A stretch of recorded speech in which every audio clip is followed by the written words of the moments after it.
So Rishi Sunak's father has signed a deal with British Petroleum for 1.5 billion for an exploration of gas in Gaza by Israel. That was a mouthful, I had to get that out. So Rishi Sunak's wife hasn't been paying tax over here because of her status. Now her share in the company sounds really small, but it's 39 million pounds.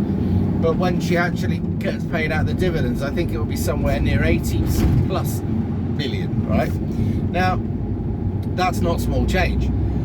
Now, Rishi Sunak's interest is that obviously Israel gets its way and the war over there is won, so that they can go ahead and explore the gas, and I believe there's also oil as well. So it is a case of always follow the money. Now, this isn't the first time that a Prime Minister or a politician in the British government has had, it's not conflict of interest, but I don't know what you would call it, right? It's a conflict of our interest. So obviously he's financially incentivized, or his family, his missus and all the rest of it are massively financially incentivized that the Palestine lose this one, and basically Israel gains control properly over that area so that they can then exploit it for all its mineral resources, right? Obviously.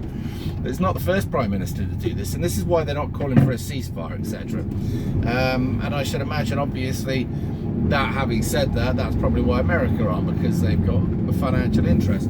But if you remember back to the time that we were having beef with Assad over there, well, Theresa May's husband was part, or owned shares in a company that was going to supply the replacement missiles for the ones that have been fired over in Gaza. So, one second, I'm just going to go onto this site, and it's a bit tricky. So that was a conflict there. Basically, people who do policy, etc., etc., shouldn't make that policy if they're financially incentivized by the outcome. It's not the first time either. Ernest Marples, right? Now the other thing is also they end up putting it in their missus' name a lot of the time, or they put it in their partner's name. So Rishi Sunak is his missus, Theresa May, it was her husband.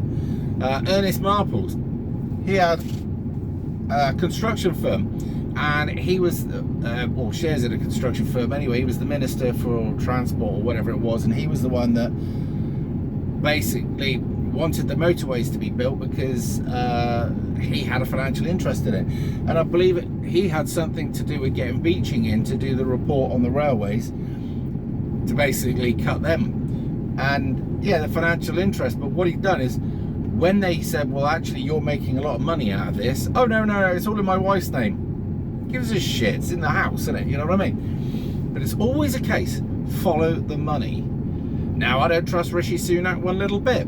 He's a globalist. He's very good at talking. He looks like Roland Rat, but he is, like many of them, completely untrustworthy. Wouldn't trust him if my life depended on it. Maybe one day it might. So yeah, follow the money. Look into it yourself, and this will go on, and we'll be lied to in the media, and the outcome of the war will be so that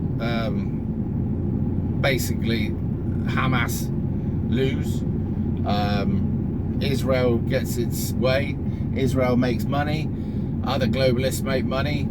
Oh, and that's right, the taxpayer fund what happens usually. So I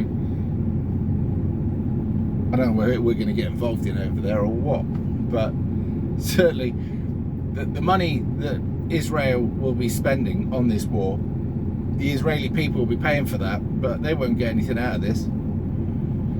It's always a globalist. Anyway, there it is. Just my thoughts. I'll get back to working. I'll catch you in a bit.